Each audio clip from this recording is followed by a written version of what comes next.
ആയിഷക്ക് ultrasound മുറിയിലെ തണുപ്പ് ഒരിക്കലും പരിചിതമല്ലായിരുന്നു. 7-ാം മാസത്തിലേക്ക് കിടക്കുന്ന ഗർഭം. മനസ്സിൽ നിറയെ പ്രതീക്ഷയും ഭയവും ഒരേപോലെ. വെളുത്ത കിടക്കയിൽ കിടക്കുമ്പോൾ അവളുടെ കൈകൾ അറിയാതെ വയറിനു മുകളിൽ വെച്ചു. "എന്റെ കുട്ടി" എന്ന് മനസ്സിൽ അവൾ മന്ത്രിച്ചു. ഡോക്ടർ ഫാത്തിമ സ്ക്രീനിലേക്ക് നിശബ്ദയായി നോക്കി. സാധാരണ പരിശോധനകളിൽ കാണുന്ന സൗമ്യമായ ചിരിയോ ആശ്വാസവാക്കുകളോ അവളുടെ മുഖത്തില്ലായിരുന്നു.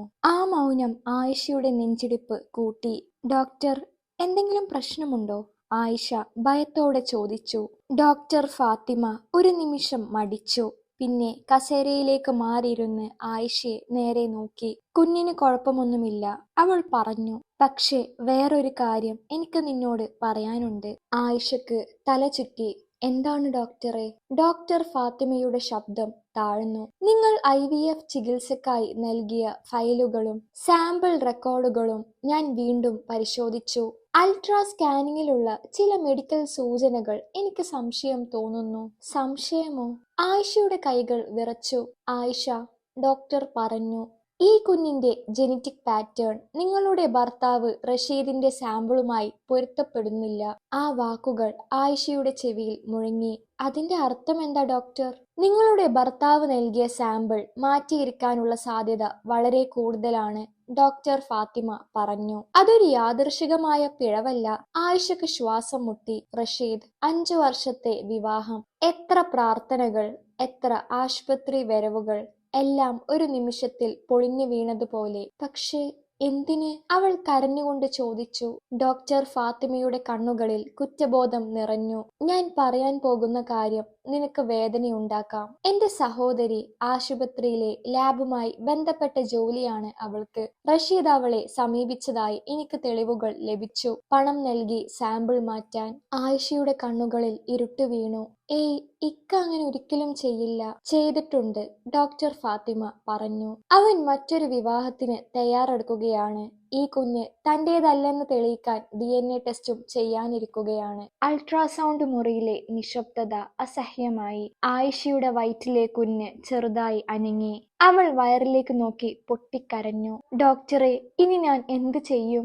ഡോക്ടർ ഫാത്തിമ ദീർഘശ്വാസമെടുത്തു. "ഒരു ഡോക്ടറായി അല്ല, ഒരു സ്ത്രീയായി ഞാൻ പറയുന്നു, നിങ്ങൾ അയാളെ ഡിവോഴ്സ് ചെയ്യണം. ഈ വിവാഹം നിങ്ങളെ നശിപ്പിക്കും." ആ വാക്കുകൾ ആയിഷയുടെ ജീവിതം രണ്ടായി കീറി. അമ്മയാകാൻ പോകുന്ന ഒരു സ്ത്രീ, വിശ്വാസവും വിവാഹവും ഒരുമിച്ച് തകർന്ന നിമിഷം. അൾട്രാസൗണ്ട് സ്ക്രീനിൽ കുഞ്ഞിന്റെ ഹൃദയമിടിപ്പ് തുടർന്നുകൊണ്ടിരുന്നു. പക്ഷേ ആയിഷയുടെ ഹൃദയം അന്നവിടെ തകർന്നു. ആയിഷ ആശുപത്രിയിൽ നിന്ന് പുറത്തിറങ്ങുമ്പോൾ കയ്യിൽ പിടിച്ചിരുന്ന മെഡിക്കൽ റിപ്പോർട്ടുകൾ അവൾ നെഞ്ചോട് ചേർത്ത് പിടിച്ചു. വയറ്റിലെ കുഞ്ഞിനോട് അവൾ പറഞ്ഞു, "നിനക്കൊന്നും സംഭവിക്കില്ല, ഉമ്മ ഉണ്ടല്ലോ." വീട്ടിലെത്തുമ്പോൾ റഷീദ് സോഫയിൽ ഇരുന്ന് ഫോണിൽ സംസാരിക്കുന്നു. ആയിഷ വരുന്നത് കണ്ടതും അവൻ പെട്ടെന്ന് ഫോണ് കട്ട് ചെയ്തു. അവന്റെ കണ്ണുകളിൽ ഒരു നിമിഷത്തെ പരിഭ്രമം അവൾ കണ്ടു. അതവളോട് എല്ലാം പറഞ്ഞു. "അൾട്രാസൗണ്ട് കഴിഞ്ഞോ?" അവൻ സാധാരണ ശബ്ദത്തിൽ ചോദിച്ചു. "കഴിഞ്ഞു," ആയിഷ പറഞ്ഞു. അവളുടെ ശബ്ദം വിറച്ചില്ല. അതൊരു പുതിയ ആയിഷയായിരുന്നു. "റഷീദ്, നമ്മൾക്ക് കുറച്ച് കാര്യങ്ങൾ സംസാരിക്കാനുണ്ട്." "ഇപ്പോഴോ?" "ഞാൻ ക്ഷീണിച്ചിരിക്കുകയാണ്." "ഇപ്പോൾ തന്നെ," അവൾ പറഞ്ഞു. "എന്റെ കുഞ്ഞിനെ കുറിച്ചാണ്." ആ വാക്ക് കേട്ടപ്പോൾ റഷീദിന്റെ മുഖം മാറി. "എന്റെ കുഞ്ഞോ?" അവൻ പുഞ്ചിരിച്ചു. "അതിന് തെളിവുണ്ടോ?" "ഇതാ തെളിവ്." അവൾ ഫയൽ അവന്റെ മുന്നിലേക്ക് വെച്ചു. "ഡോക്ടർ ഫാത്തിമ എന്നോടെല്ലാം പറഞ്ഞു." റഷീദ് പേപ്പറുകൾ തുറന്നു നോക്കി. അവന്റെ കൈകൾ വിറച്ചു. പക്ഷേ അവനത് മുഖത്ത് കാണിച്ചില്ല. അവൻ ചിരിച്ചുകൊണ്ട് പറഞ്ഞു, "അവൾക്ക് എന്തറിയാം? IVF-ൽ ഇങ്ങനെയുള്ള തെറ്റുകൾ സംഭവിക്കും." "തെറ്റല്ല," ആയിഷ ഉറപ്പോടെ പറഞ്ഞു. "നിങ്ങൾ പണം കൊടുത്ത് സാമ്പിൾ മാറ്റിച്ചതാണ്." ആ വാക്കുകൾ കേട്ടപ്പോൾ റഷീദ് എഴുന്നേറ്റു. "മതി," അവൻ അലറി. "നിനക്കെന്താണ് വേണ്ടത്?" "സത്യം," ആയിഷ പറഞ്ഞു. "നിങ്ങൾ എന്നെ ഉപേക്ഷിക്കാനാണ് പ്ലാൻ, അല്ലേ?" ഒരു നിമിഷം മൗനം. പിന്നെ റഷീദ് കസേരയിൽ ഇരുന്നു. "അതെ," അവൻ പറഞ്ഞു. "എനിക്ക് നിന്റെ കൂടെ ജീവിക്കാൻ താല്പര്യമില്ല. കുട്ടിയില്ലാത്ത ഭാര്യയോടൊപ്പം മുഴുവൻ ജീവിതവും ജീവിക്കാൻ എനിക്കിഷ്ടമല്ലായിരുന്നു." "ഓ, അതുകൊണ്ട് നിങ്ങൾ എന്നെ ഒരു ഉമ്മയാക്കാൻ നാടകം നടത്തി?" ആയിഷ ചോദിച്ചു. "ഈ കുഞ്ഞ് എന്റേതല്ല," റഷീദ് പറഞ്ഞു. "DNA ടെസ്റ്റ് ഞാൻ നടത്തും. എല്ലാവരെയും ഞാൻ അറിയിക്കും. എന്നിട്ട് നിന്നെ ഞാൻ ഡിവോഴ്സ് ചെയ്യും." ആയിഷയുടെ കണ്ണുകൾ നിറഞ്ഞുവെങ്കിലും അവൾ കരഞ്ഞില്ല. നിങ്ങൾ അള്ളാഹുവിനെ ഭയപ്പെടുന്നില്ലേ ഇക്ക? അവൻ മുഖം തിരിച്ചു. ആ നിമിഷം ആയിഷക്ക് മനസ്സിലായി, അവൾ വിവാഹം കഴിച്ച മനുഷ്യൻ, അവൾ വിശ്വസിച്ച ഭർത്താവ് എല്ലാം ഒരു മുഖംമൂടിയായിരുന്നു. അവൾ പതുക്കെ വയറ്റിൽ കൈവച്ചു. കുഞ്ഞനങ്ങി. റഷീദ് മുറിയിലേക്ക് പോയി വാതിലടച്ചു. ആയിഷ ഒറ്റയ്ക്ക് നിൽക്കുമ്പോൾ വീടിന്റെ മതിലുകൾ പോലും അവൾക്കെതിരെ നിന്നതുപോലെ തോന്നി. പക്ഷേ ആ രാത്രിയിൽ ഇശാ നമസ്കാരത്തിന് ശേഷം ആയിഷ കണ്ണുനീർ തുടച്ച് ഒരു തീരുമാനം എടുത്തു. അടുത്ത ദിവസം രാവിലെ ആയിഷ ഉണർന്നത് തലയിൽ കനത്ത ഭാരത്തോടെയായിരുന്നു. ഉറക്കക്കുറവിന്റെ അടയാളങ്ങൾ കണ്ണുകളിൽ തെളിഞ്ഞിരുന്നു. ഫജർ നമസ്കാരത്തിന് ശേഷം അവൾ ഖുർആൻ തുറന്നു. വിരൽ വിറച്ചുകൊണ്ട് ഒരായത്ത് അവൾ ഓതി. അല്ലാഹു ക്ഷമയുള്ളവരോടൊപ്പം തന്നെയാണ്. ആ വാക്കുകൾ അവളുടെ നെഞ്ചിൽ ഒരു ചെറിയ ധൈര്യം നിറച്ചു. റഷീദ് അന്ന് വീട്ടിൽ നിന്ന് ഇറങ്ങിയത് ഒന്നും പറയാതെയായിരുന്നു. പോകുമ്പോൾ പോലും അവൻ ആയിഷയെ നോക്കിയില്ല. ഉച്ചയോടെ അവനൊരു മെസ്സേജ് അയച്ചു, DNA ടെസ്റ്റ് നാളെ. ആ മെസ്സേജ് വായിച്ചപ്പോൾ ആയിഷ ചിരിച്ചു. കയ്പുള്ള ഒരു ചിരി. DNA ടെസ്റ്റ് കേന്ദ്രത്തിൽ കയറുമ്പോൾ റഷീദ് വളരെ ആത്മവിശ്വാസത്തോടെ നിന്നു. അവന്റെ കൂടെ അവന്റെ ഉമ്മയും ഉണ്ടായിരുന്നു. ആയിഷയെ കണ്ടതും ഉമ്മ ചുണ്ടു ചുളിച്ചു. ഇവൾക്ക് നാണമില്ലേ? അവർ ചോദിച്ചു. വേറൊരാളുടെ കുഞ്ഞുമായി ഇവിടെ വരാൻ. ആയിഷ ഒന്നും മറുപടി പറഞ്ഞില്ല. അവൾക്കിപ്പോൾ വാക്കുകളേക്കാൾ ശക്തമായ ഒന്നുണ്ടായിരുന്നു, സത്യം. സാമ്പിളുകൾ എടുത്തു. കാത്തിരിപ്പ് ദിവസങ്ങൾ ആയിഷക്കൊരു പരീക്ഷണമായിരുന്നു. ഓരോ ദിവസവും റഷീദ് വീട്ടിലേക്ക് വരുമ്പോൾ അവൻ കൂടുതൽ അകന്നു. ഫോൺ കോളുകൾ, സംഭാഷണങ്ങൾ. മറ്റൊരു സ്ത്രീ അവന്റെ ജീവിതത്തിൽ ഉണ്ടെന്ന് ആയിഷക്ക് ഉറപ്പായി. ഒടുവിൽ DNA റിപ്പോർട്ട് വന്ന ദിവസം റഷീദ് ആ റിപ്പോർട്ട് കയ്യിൽ പിടിച്ച് വീട്ടിൽ കയറി. അവന്റെ മുഖത്ത് വിജയത്തിന്റെ പുഞ്ചിരി. കണ്ടോ? അവൻ അലറി. കുഞ്ഞ് എന്റേതല്ല. അവൻ പേപ്പർ ഉമ്മയുടെ മുന്നിലേക്ക് തള്ളി. ഉമ്മ സന്തോഷത്തോടെ പറഞ്ഞു, അള്ളാഹു നിന്നെ രക്ഷിച്ചു മകനെ. ആയിഷ പതുക്കെ പറഞ്ഞു, റിപ്പോർട്ട് മുഴുവൻ വായിക്കൂ റഷീദ്. അവൻ പുഞ്ചിരിയോടെ വായിച്ചു. അപ്പോൾ അവന്റെ മുഖം മാറി. റിപ്പോർട്ടിന്റെ അവസാന ഭാഗത്ത് വ്യക്തമായി എഴുതിയിരുന്നു, സാമ്പിൾ മിസ്മാച്ച്, IVF പ്രോട്ടോകോൾ ലംഘനം, സംശയാസ്പദം, നിയമപരമായ അന്വേഷണം ശുപാർശ ചെയ്യുന്നു. ഇതെന്താണ്? അവൻ വിറച്ചുകൊണ്ട് ചോദിച്ചു. ഇത് നിങ്ങളുടെ തന്നെ കുറ്റസമ്മതമാണ്, ആയിഷ പറഞ്ഞു. നിങ്ങൾ സാമ്പിൾ മാറ്റിയതിന്റെ തെളിവ്. ആ നിമിഷം ആയിഷ ആദ്യമായി ശബ്ദമുയർത്തി. നിങ്ങൾ എന്നെ ഉപേക്ഷിക്കാമെന്ന് വിചാരിച്ചു. നിങ്ങൾ നിങ്ങളുടെ കുഞ്ഞിനെ ഇല്ലാതെയാക്കാൻ ശ്രമിച്ചു. അത് ഞാൻ അനുവദിക്കില്ല. അന്നേ ദിവസം തന്നെ ആയിഷ ഒരു വക്കീലിനെ കണ്ടു. ഫാത്തിമ ബീഗം. നിന്റെ കേസ് ശക്തമാണ്, അവൾ പറഞ്ഞു. മെഡിക്കൽ തട്ടിപ്പ്, മാനസിക പീഡനം, വിവാഹവഞ്ചന.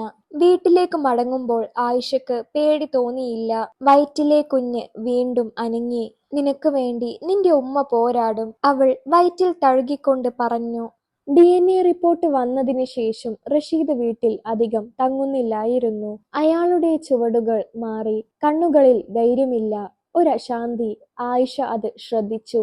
എന്നാൽ അവളൊന്നും ചോദിച്ചില്ല. ചോദ്യം ചെയ്യാനുള്ള കാലം കഴിഞ്ഞിരുന്നു. ഒരു വെള്ളിയാഴ്ച ജുമാ നമസ്കാരത്തിന് ശേഷം അയൽവാസിയായ സൈനബ ആയിഷയുടെ വീട്ടിലെത്തി. മുഖത്ത് വിഷമവും സംശയവും കലർന്നിരുന്നു. ആയിഷേ, ഒരു കാര്യം പറയാനുണ്ട്. അവൾ മടിച്ചു. പറയൂ, ആയിഷ പറഞ്ഞു. റഷീദ് ഇന്നലെ രാത്രി മറ്റൊരു നിക്കാഹ് നടത്തിയെന്നാണ് കേട്ടത്. ആ വാക്കുകൾ ആയിഷയുടെ ഉള്ളിൽ കത്തിക്കയറി. എന്നാലും അവളുടെ മുഖം ശാന്തമായിരുന്നു. ആരാണ്? ഹാജറ, സൈനബ പറഞ്ഞു.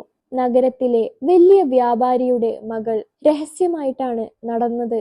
ആയിഷ തലകുനിച്ചു. അവൾക്ക് കരച്ചിൽ വന്നു. പക്ഷേ കണ്ണീർ അവൾ തടഞ്ഞു. അല്ലാഹു കാണുന്നുണ്ടല്ലോ. രാത്രി റഷീദ് വീട്ടിലെത്തി. ആയിഷ അവനെ നേരെ നോക്കി. നിങ്ങളുടെ നിക്കാഹ് കഴിഞ്ഞു അല്ലേ? ഒരു നിമിഷം മൗനം. പിന്നെ അവൻ ധിക്കാരത്തോടെ പറഞ്ഞു, അതെ, ഇതെന്റെ അവകാശമാണ്. ഞാനൊരു ഗർഭിണിയാണ്, ആയിഷ പറഞ്ഞു. അതിന് ആ കുഞ്ഞ് എന്റേതല്ലല്ലോ. അവൻ പതിവ് വാക്ക് ആവർത്തിച്ചു. അതിനാൽ എനിക്ക് ഉത്തരവാദിത്തമില്ല, ആയിഷ പതുക്കെ പറഞ്ഞു. നിങ്ങൾക്ക് മനുഷ്യനെന്ന നിലയിൽ ഉത്തരവാദിത്തം ഇല്ലായിരിക്കും, പക്ഷേ അള്ളാഹുവിന്റെ മുന്നിൽ നിങ്ങൾക്ക് ഉത്തരം പറയേണ്ടി വരും. അടുത്ത ദിവസങ്ങളിൽ സമൂഹം ആയിഷയെ വിചാരണ ചെയ്യാൻ തുടങ്ങി. ചിലർ അവളുടെ പുറകിൽ നിന്ന് പറഞ്ഞു, ഭർത്താവിനെ പിടിച്ചു നിർത്താൻ കഴിയാത്ത സ്ത്രീ, അവൾ എന്തോ ഒളിപ്പിക്കുന്നുണ്ട്. പള്ളി കമ്മിറ്റിയിലെ ചിലർ പോലും അവളെ വിളിച്ച് ചോദ്യം ചെയ്തു, കുഞ്ഞ് നിന്റെ ഭർത്താവിൻ്റെതല്ലെന്ന ആരോപണം ശരിയാണോ? ആയിഷ ഉറച്ച ശബ്ദത്തിൽ പറഞ്ഞു, എന്റെ കയ്യിൽ മെഡിക്കൽ തെളിവുണ്ട്. നിയമപരമായ അന്വേഷണം നടക്കുകയാണ്. എന്നാലും സംശയത്തിന്റെ നിഴൽ അവളെ പിന്തുടർന്നു. ആ രാത്രി ആയിഷ ഒറ്റയ്ക്ക് മുറിയിലിരുന്നു. കരഞ്ഞുകൊണ്ട് പ്രാർത്ഥിച്ചു, അല്ലാ, എല്ലാ സത്യങ്ങളും നിനക്കറിയാലോ റബ്ബേ, എനിക്ക് ശക്തി തരൂ. അടുത്ത ദിവസം അവളുടെ വക്കീൽ ഫാത്തിമ അവളെ വിളിച്ചു. റഷീദിന്റെ രഹസ്യ നിക്കാഹ് നമ്മളുടെ കേസിനെ ശക്തമാക്കും, അവൾ പറഞ്ഞു. അവൻ ഗർഭിണിയായ ഭാര്യയെ ഉപേക്ഷിച്ചതിന് നിയമപരമായ പ്രത്യാഘാതമുണ്ടാകും. ആയിഷ ആദ്യമായി ഒരു ചെറുപുഞ്ചിരി ചിരിച്ചു. വേദന മാറിയില്ല, പക്ഷേ ഭയം മാറി. സമൂഹം അവളെ കുറ്റപ്പെടുത്തിയാലും ഭർത്താവ് അവളെ തള്ളിയാലും അവൾ ഒറ്റയ്ക്കല്ല. അവൾക്കൊപ്പം ഒരു കുഞ്ഞുണ്ട്.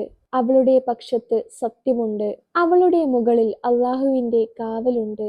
കോടതിയുടെ പടികൾ കയറുമ്പോൾ ആയിഷയുടെ കാലുകൾ വിറച്ചു.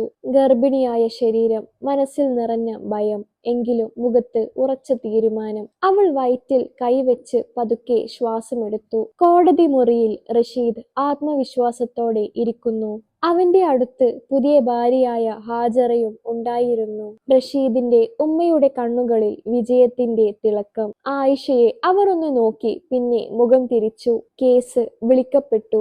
ആദ്യം റഷീദിന്റെ വാദം, ഈ കുഞ്ഞ് എന്റേതല്ല, അവൻ ഉറക്കെ പറഞ്ഞു. DNA ടെസ്റ്റ് അത് തെളിയിക്കുന്നു. അതുകൊണ്ട് എനിക്ക് ഈ സ്ത്രീയോടോ കുഞ്ഞിനോടോ ഉത്തരവാദിത്തമില്ല. ജഡ്ജി ആയിഷയിലേക്ക് തിരിഞ്ഞു. നിങ്ങളുടെ വാദം? ആയിഷ എഴുന്നേറ്റു. ശബ്ദം ശാന്തം പക്ഷേ ഉറച്ചത്. ഈ DNA റിപ്പോർട്ട് തന്നെ എന്റെ വാദത്തിന്റെ അടിസ്ഥാനമാണ്. കാരണം ഇതൊരു സാധാരണ ഫലമല്ല, ഇത് മെഡിക്കൽ തട്ടിപ്പിന്റെ തെളിവാണ്. ഫാത്തിമ രേഖകൾ സമർപ്പിച്ചു. IVF പ്രോട്ടോകോൾ, സാമ്പിൾ രേഖകൾ, ഡോക്ടർ ഫാത്തിമയുടെ റിപ്പോർട്ട്. കോടതി ഒരു സാക്ഷിയെ വിളിക്കണമെന്ന് അഭ്യർത്ഥിക്കുന്നു, ആയിഷയുടെ വക്കീലായ ഫാത്തിമ പറഞ്ഞു. മുറിയിൽ ഒരനക്കം. ഡോക്ടറുടെ സഹോദരി സമീറ വന്നു. റഷീദിന്റെ മുഖം വെളുത്തു. അവന്റെ ഉമ്മ പിറുപിറുത്തു. ഹാജറ തലകുനിച്ചു. ജഡ്ജി ചോദിച്ചു, സമീറ, നിങ്ങൾക്ക് എന്താണ് പറയാനുള്ളത്? സമീറയുടെ കണ്ണുകൾ നിറഞ്ഞു. ഞാൻ തെറ്റ് ചെയ്തു, അവൾ പറഞ്ഞു.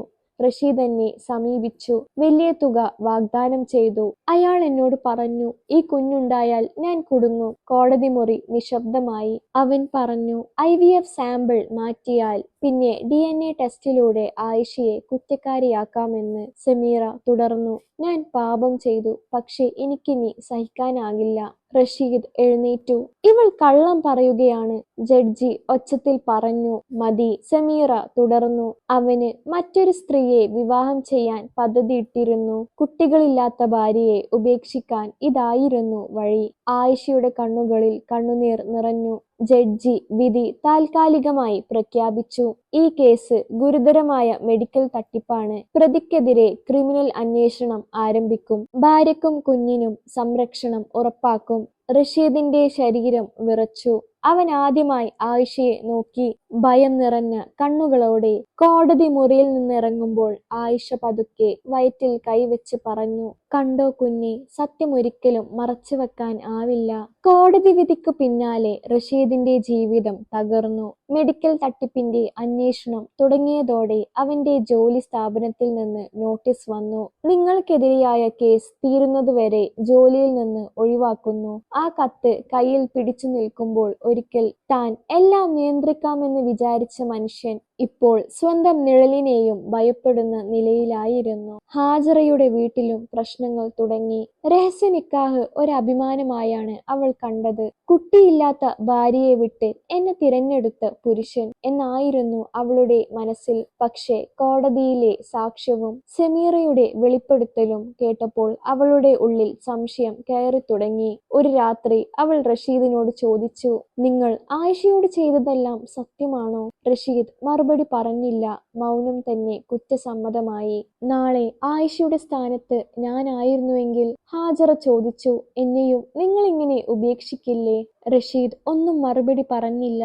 അതേസമയം ആയിഷ അവളുടെ വീട്ടിലേക്ക് മാറി. ഉമ്മ അവളെ നെഞ്ചോട് ചേർത്തു. "നീ ഒറ്റക്കല്ല മോളെ." ഉപ്പ ഒന്നും പറഞ്ഞില്ല.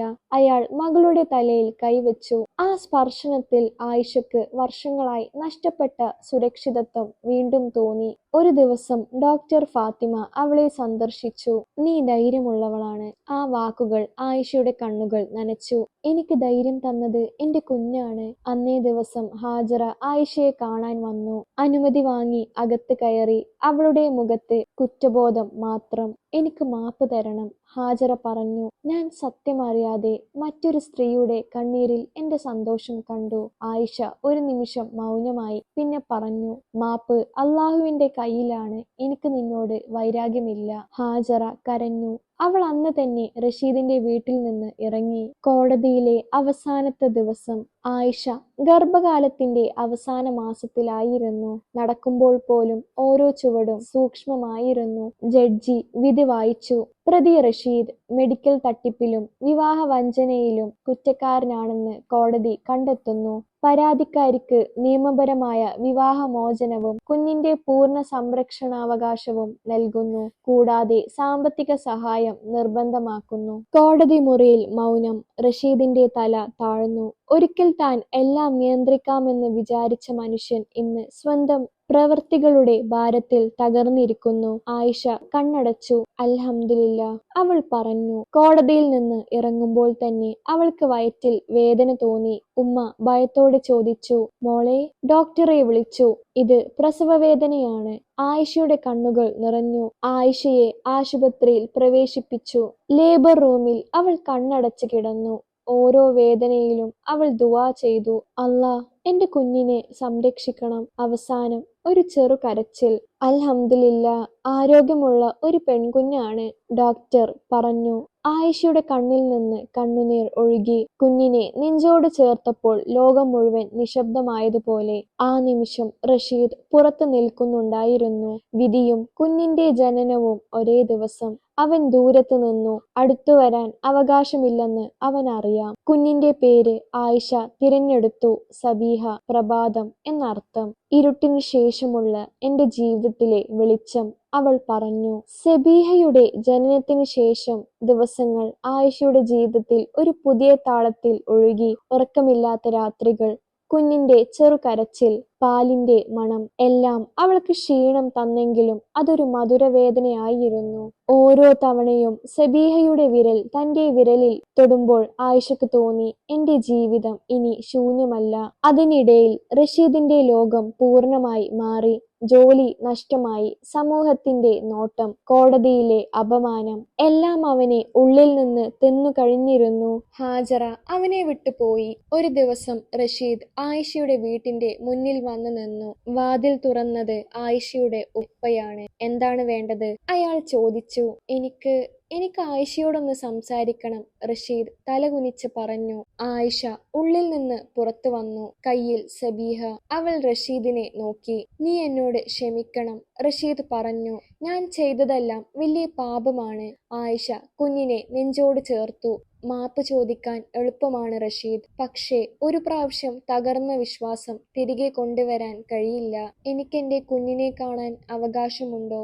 അവൻ വിറച്ച ശബ്ദത്തിൽ ചോദിച്ചു. "അവകാശം നിങ്ങൾ തന്നെ നഷ്ടപ്പെടുത്തി. പക്ഷേ മനുഷ്യനെന്ന നിലയിൽ നിങ്ങൾ നന്നാവാൻ ശ്രമിച്ചാൽ അല്ലാഹു നിങ്ങൾക്ക് വഴി കാണിക്കും." അവൾ വാതിലടച്ചു. ആ വാക്കുകൾ റഷീദിന്റെ ഹൃദയത്തിൽ കത്തി പോലെ കയറി. കാലം കടന്നുപോയി. ആയിഷ മകളുമായി സ്വന്തം ജീവിതം പണിയാൻ തുടങ്ങി. ഓൺലൈൻ വഴി പഠനം പൂർത്തിയാക്കി. ഒരു ചെറിയ ജോലി ലഭിച്ചു. പള്ളിയിലെ വനിതാ ക്ലാസുകളിൽ ആയിഷ സ്ഥിരമായി പങ്കെടുക്കാൻ തുടങ്ങി.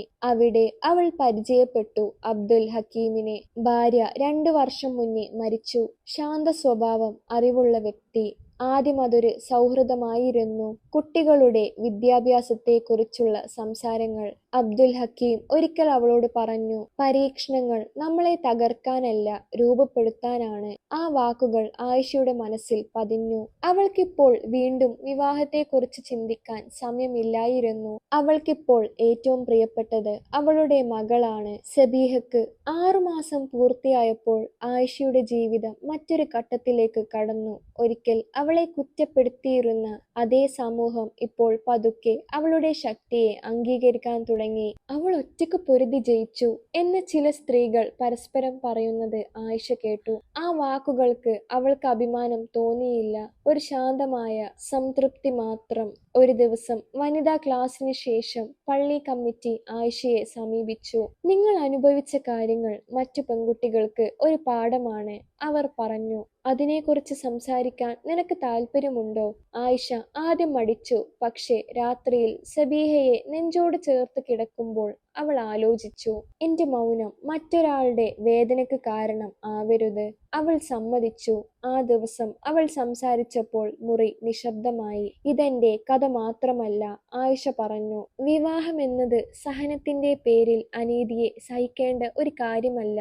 എല്ലാവരും നീതി തേടാൻ പഠിക്കണം. അവളുടെ വാക്കുകൾ പല കണ്ണുകളിലും കണ്ണുനീർ വരുത്തി. അതിനിടയിൽ അബ്ദുൽ ഹക്കീം ആയിഷയുടെ കുടുംബത്തെ സമീപിച്ചു. അവൾക്ക് സമയം വേണം, ആയിഷയുടെ ഉപ്പ പറഞ്ഞു. സമയം തന്നെയാണ് ഞാൻ ചോദിക്കുന്നത്, അബ്ദുൽ ഹക്കീം മറുപടി നൽകി. ആ രാത്രി ആയിഷ ഏറെ ചിന്തിച്ചു. വിവാഹം ഒരിക്കൽ അവളെ തകർത്തു. അവൾ ദുആ ചെയ്തു, അല്ലാ, എനിക്ക് ശരിയായത് എളുപ്പമാക്കി തരണേ. അതേസമയം റഷീദ് ദൂരത്തു നിന്ന് എല്ലാം കണ്ടുകൊണ്ടിരുന്നു. അവളുടെ മാറ്റങ്ങൾ, സബീഹയുടെ വളർച്ച. അവൻ മനസ്സിലാക്കി, താൻ നഷ്ടപ്പെടുത്തിയത് ഒരു ഭാര്യയെ മാത്രമല്ല, ഒരു ജീവിതം തന്നെയാണ്. ആയിഷ ഒരു തീരുമാനമെടുത്തു. അവൾ ഇനി ഭയത്തിന്റെ അടിസ്ഥാനത്തിൽ തീരുമാനങ്ങൾ എടുക്കില്ല. അവൾ തന്റെ ജീവിതം, തന്റെ വിശ്വാസം, തന്റെ കുഞ്ഞ്, ഇവയെ മുന്നിൽ നിർത്തിക്കൊണ്ട് മാത്രമേ മുന്നോട്ടു പോകൂ. അവളുടെ മുഖത്ത് വീണ്ടും ഒരു ആത്മവിശ്വാസത്തിന്റെ പ്രകാശം തെളിഞ്ഞു.